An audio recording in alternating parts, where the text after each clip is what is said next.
Mic নম্বর 1 থেকে বলুন ভাই। ভাই, আমার নাম তানিশ গিল।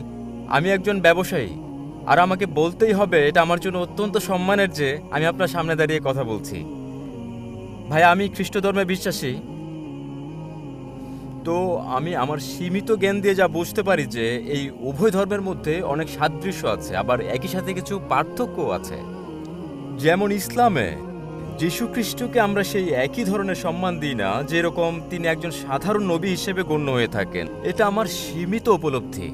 আমি যা জানতে চাচ্ছি যে মূল পার্থক্য হলো, আমরা যীশু খ্রিস্টকে অনেক বেশি গুরুত্ব দিয়ে থাকি ঈশ্বরের পরেই। আমরা ঈশ্বর বিশ্বাস করি, পিতা, পুত্র এবং পবিত্র আত্মা। আমরা যিশুকে বিশ্বাস করি এবং তাকে অন্যান্য নবীদের চেয়ে অনেক বেশি গুরুত্ব দিই, আর আমরা সেই পবিত্র আত্মাকেও গুরুত্ব দিই।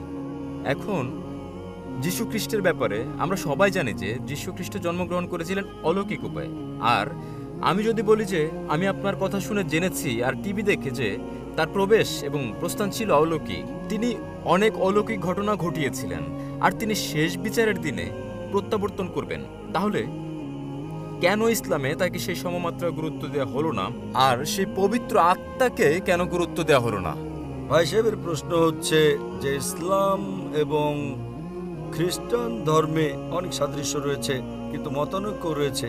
একটা মতানৈক্য এই যে আমরা ঈসা আলাইহিস সালামকে অধিক গুরুত্ব দিই মুসলিমদের চেয়ে বেশি, আর আমরা মানি যে তিনি খোদা, খোদার পুত্র এবং খোদাও বিশ্বাস করি এগুলোতে, কিন্তু মুসলিমরা তাকে সাধারণ পয়গম্বর মনে করেন। আর কোরআনে যখন বলা হয়েছে তিনি অলৌকিক কাজ অনেক করেছেন, অনেক মুজিজা দেখিয়েছেন, মুজিজার মাধ্যমে জন্মগ্রহণ করেন, মৃতদের জীবিত করেন, তাহলে তাকে সাধারণ পয়গম্বর কেন মনে করেন? এই প্রশ্নের উত্তর দেবার আগে আমি এটা বলতে চাই যে ইসলাম একটি একমাত্র অখ্রিস্টান ধর্ম যার অনুসারীদের জন্য ফরজ হচ্ছে ঈসা আলাইহিস সালামকে মানা। যদি কোনো মুসলিম ঈসা আলাইহিস সালামকে না মানে তাহলে সে মুসলিম হতেই পারে না। প্রত্যেক মুসলিমের জন্য এটা ফরজ যে সে ঈসা আলাইহিস সালামকে মানবে।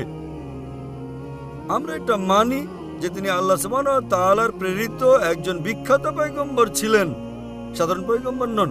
হাদিসে বর্ণিত আছে যে 5 জন বিখ্যাত পয়গম্বর, তাদের মধ্যে একজন তিনি, সাধারণ পয়গম্বর নন। ঈসা আলাইহিস সালাম আল্লাহ প্রেরিত একজন বিখ্যাত পয়গম্বর ছিলেন। আর আমরা এটা মানি যে ঈসা আলাইহিস সালাম ছিলেন মসীহ, অনুবাদ করলে হয় খ্রিস্ট। আমরা এটাও বিশ্বাস করি যে তিনি মুজিজার মাধ্যমে, অলৌকিকতার মাধ্যমে কোনো পুরুষের স্পর্শ ছাড়া জন্মগ্রহণ করেন, পিতাবিহীন জন্মগ্রহণ। আমরা এটা মানি যে ঈসা আলাইহিস সালাম মৃতকে জীবিত করেন আল্লাহর সাহায্যে। আমরা এটা মানি যে ঈসা আলাইহিস সালাম দৃষ্টিহীনকে দৃষ্টি দিয়েছেন, আর যাদের কুষ্ঠরোগ ছিল তাদের ভালো করেছেন আল্লাহর সাহায্যে। মুসলিম আর খ্রিস্টান একত্রে যাচ্ছে। ভাই সাহেব ঠিক বলেছেন, যখন একত্রে চলছে তাহলে মতানৈক্য কেন? সবচেয়ে বড় মতানৈক্য এই যে অনেক খ্রিস্টান মনে করেন যে ঈসা আলাইহিস সালাম হলেন ঈশ্বর বা ঈশ্বরের পুত্র, যা আমরা মুসলিমরা কখনোই মানি না। যখন বলে ঈশ্বর, ঈশ্বরের পুত্র, তারা বিশ্বাস করে ট্রিনিটি, খোদাকে, খোদার পুত্রকে, পবিত্র আত্মাকে, কিন্তু এটা মানে যে ঈসা আলাইহিস সালাম ঈশ্বর। এটা একটা বড় মতানৈক্যতা। ছোট মতানৈক্য আরও রয়েছে। সবচেয়ে বড় মতানৈক্য হলো ঈসা আলাইহিস সালাম ঈশ্বরের পুত্র। যখন আপনি বাইবেল পড়বেন, আমি একজন ছাত্র বিভিন্ন ধর্মের, আমি বাইবেল পড়েছি।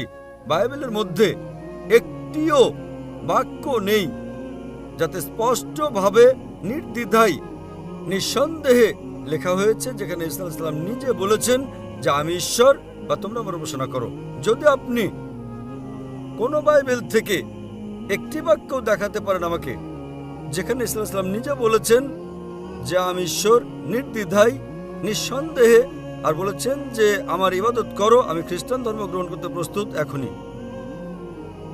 আমি অন্যান্য মুসলিমদের পক্ষ থেকে বলছি না, তারা ইসলাম ও অন্যান্য ধর্মের জ্ঞান চর্চাকারী নন।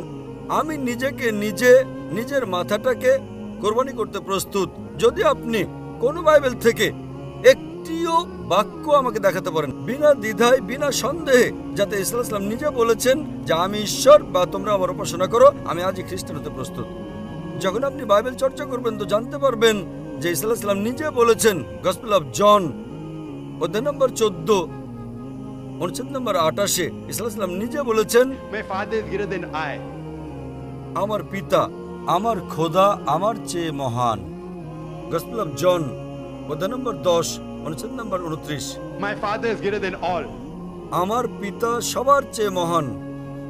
Gospel of Matthew chapter number 12 অধ্যায় নম্বর 12 অনুচ্ছেদ নম্বর 28। I cast out devils with the Spirit of God.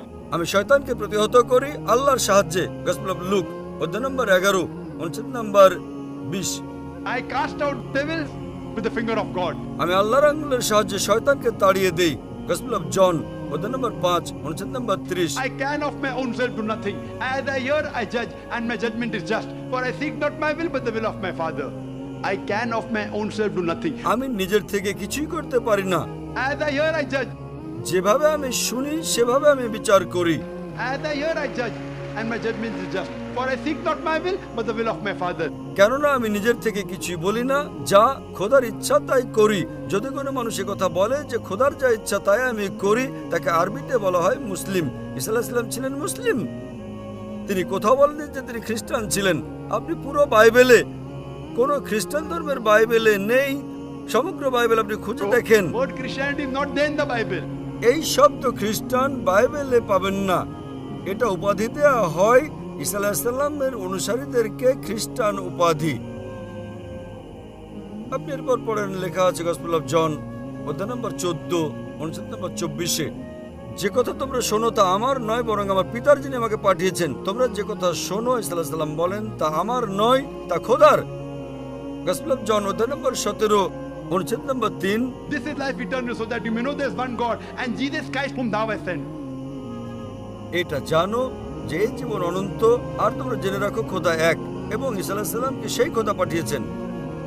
আরো পরিষ্কার করে লেখা হয়েছে বুক অফ অ্যাক্টস অধ্যায় নম্বর 2 অনুচ্ছেদ নম্বর 22। Ye men of Israel, listen to this. Jesus of Nazareth, a man approved of God amongst you by wonders and miracles which God did by men, you are witness to it.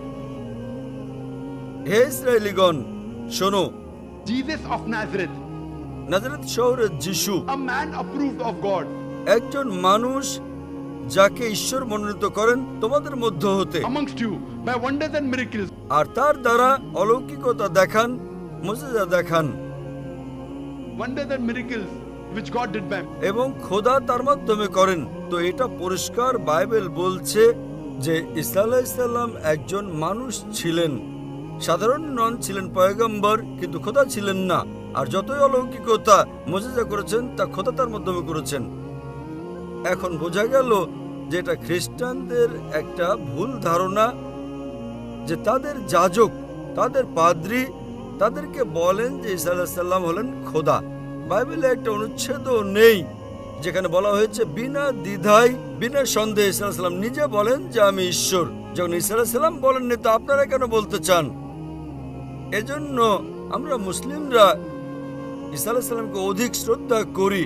যদি আপনি ঈসা আলাইহিস সালামের আদেশ না মানেন, তো আমার মতে আপনি ঈসা আলাইহিস সালামকে শ্রদ্ধা করেন না। তাহলে একথা বলা যে খ্রিস্টানরা ঈসা আলাইহিস সালামকে অধিক শ্রদ্ধা করে, একেবারে ভুল। আমরা মুসলিমরা ঈসা আলাইহিস সালামকে শ্রদ্ধা করি বেশি। যদি আপনারা যাচাই করেন, ঈসা আলাইহিস সালামের খাতনা হয়েছে। খ্রিস্টানরা কি খাতনা করে? মুসলিমরা খাতনা করে। ঈসা আলাইহিস সালাম, আপনারা দেখবেন বাইবেলে লেখা হয়েছে যে বাইবেলের সকল বিষয় আপনাদের অনুসরণ করা উচিত। লেখা হয়েছে বাইবেলে বুক অব লেভিটিকাস অধ্যায় নম্বর 11 অনুচ্ছেদ 7 ও 8 যে তোমরা শুকরের মাংস খেও না, খিঞ্জিরের মাংস খেও না। বুক অব ডিউটেরোনমি অধ্যায় নম্বর 14 অনুচ্ছেদ নম্বর 8, বুক অব আইজায়া অধ্যায় নম্বর 16 অনুচ্ছেদ নম্বর 2 থেকে 5 আমরা শুকরের মাংস খাই না, আপনারা খান। পর্দার ব্যাপারে লেখা হয়েছে বাইবেলে ফার্স্ট তিমথি অধ্যায় নম্বর 2 অনুচ্ছেদ নম্বর 9, ফার্স্ট বুক অব করিন্থিয়ান্স অধ্যায় নম্বর 11 অনুচ্ছেদ নম্বর 5 ও 6 আমরা পর্দা করি, আপনারা করেন না। তো এই জন্য খ্রিস্টান মানে যদি এই হয় যে ঈসা আলাইহিস সালামের আদেশ মানা, তাহলে আমরা মুসলিমরা খ্রিস্টানদের চেয়ে বড় খ্রিস্টান। যদি খ্রিস্টানদের স্বীকৃতি এটা হয় যে ঈসা আলাইহিস সালামকে খোদা মানা, তাহলে আমরা খ্রিস্টান নই। কিন্তু খ্রিস্টানের মানে যদি হয় ঈসা আলাইহিস সালামের আদেশ মানা, তাহলে আমরা মুসলিমরা খ্রিস্টানদের চেয়ে বেশি খ্রিস্টান।